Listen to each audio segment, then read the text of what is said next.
Welcome to another Speaking Grow Your Business segment. I'm Marlon Shaw, your speaking coach and trainer. Today's session is about creating strong emotional unity for your audience. Whether it's an audience of 1 or 100, whether it's a keynote speech or a sales presentation, having strong emotional unity with your audience increases your power of persuasion. Too often I see speakers and presenters doing their message from the stage, or they're overloaded with so much information that speaks to the left brain judgment mode and not enough for the right brain experience mode. Now, don't get me wrong. It's important for your audience to be satisfied with their left brain judgment mode, that you're the right speaker or the right presenter, and you're credible enough, and you have the skills and the talents to help them in their current situation. So whether it's information, whether it's product or services, they're always going to be in that left brain judgment mode, assessing everything you say. But your job is to move them from thinking to experiencing. And how do you do that?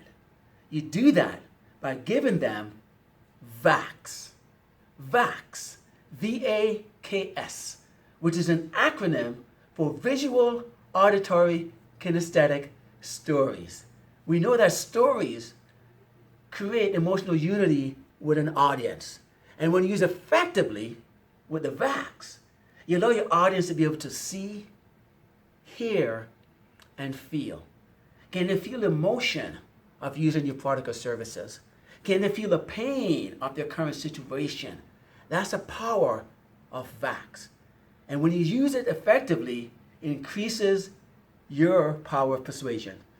So for your next presentation or keynote, I urge you to include VAKS, V-A-K-S, Visual, Auditory, Kinesthetic Stories. When used effectively, it will increase your power of persuasion.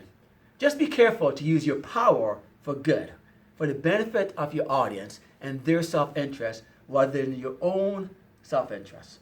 I'm Marlon Shaw, your speaking coach and trainer. Until next time, remember, when you speak and grow, the cash will flow.